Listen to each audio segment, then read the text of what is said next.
Hello students, let's read the question. Acceleration versus x and potential energy versus x graph of a particle moving along x-axis is as shown in the figure. Mass of the particle is 1 kg and velocity at x equals to 0 is 4 meter per second. Match the following at x equals to 8 meter.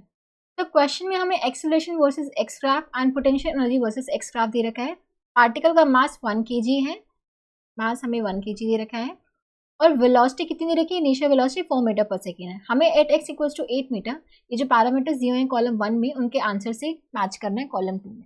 ठीक है, तो सबसे पहले हम देखें यहाँ पे acceleration versus X graph दे रखे हैं. अगर पार्टिकल का मास 1 kg है तो अगर मैं फोर्स का वर्सेस एक्स ग्राफ प्लॉट करूँ वो भी कुछ सिमिलर ऐसे ही आएगा. ठीक है, क्योंकि फोर्स क्या हो जाएगा, मास इनटू में एक्सेलरेशन, तो मास तो 1 kg है तो ये 20 न्यूटन ही हो जाएगा यहाँ पे. ठीक है, मास मैंने मल्टीप्लाई कर दिया एक्स में. ठीक है, तो सबसे पहले मैं निकाल लेती हूँ कि टोटल वर्क डन क्या होगा. टोटल वर्क डन कैसे निकाल सकते हैं, area under this graph will give us total work done.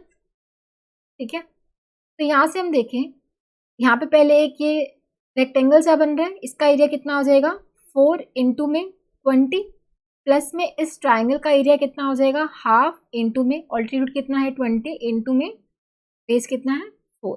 ठीक है, तो ये आ जाएगा हमारे पास 80 प्लस में 40, ये आ जाएगा 120 जूल. तो टोटल वर्क डन कितना हो जाएगा 120 जूल. तो सी में ऑप्शन में हमें टोटल वर्क डन पूछा है तो 120 जूल से मैच हो रहा है, तो हम बोल सकते हैं पी से मैच हो रहा है.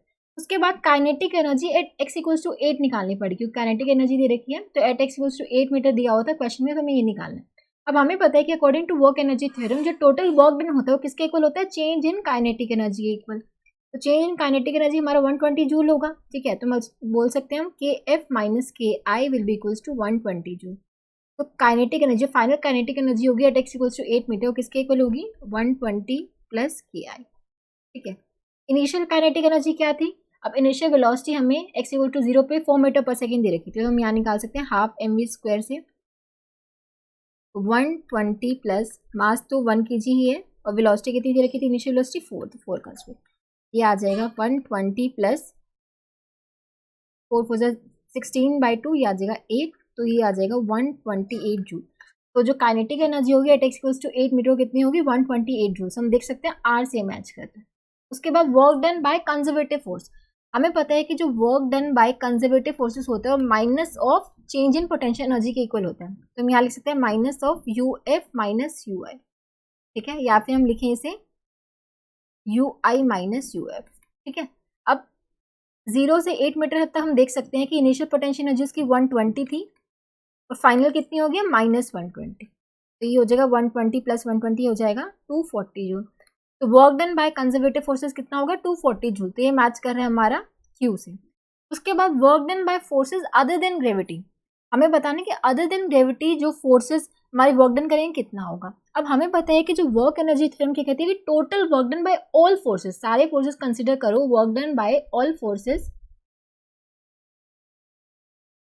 वो किसके इक्वल होता है, ये हमारा चेंज इन काइनेटिक एनर्जी के इक्वल होता है. अब work done by all forces equals to change in kinetic energy होता है. चेंज इन काइनेटिक एनर्जी हमने निकाला ये क्या 120 जूल. ठीक है, अब बाय ऑल फोर्सेस को मैं डिवाइड करके ऐसे लिख सकती हूँ work done by forces other than gravity plus में वर्क डन बाय ग्रेविटी. ठीक है, इसको डिवाइड कर दिया कि सारे फोर्सेस में ग्रेविटी को छोड़ के जो बाकी की सारे फोर्सेस हैं प्लस में वर्क डन बाय ग्रेविटी, वो किसके इक्वल होगा 120 जूल के इक्वल होगा. अब वर्क डन बाय ग्रेविटी क्या होगा, जो work done by conservative force, gravity हमारा क्या है कंजर्वेटिव फोर्स है, तो इस जो वर्क डन बाय ग्रेविटी होगा वो किसके इक्वल होगा 240 जूल. ठीक है, ये हमारा कंजर्वेटिव फोर्स का हमने वर्क डन निकाला था.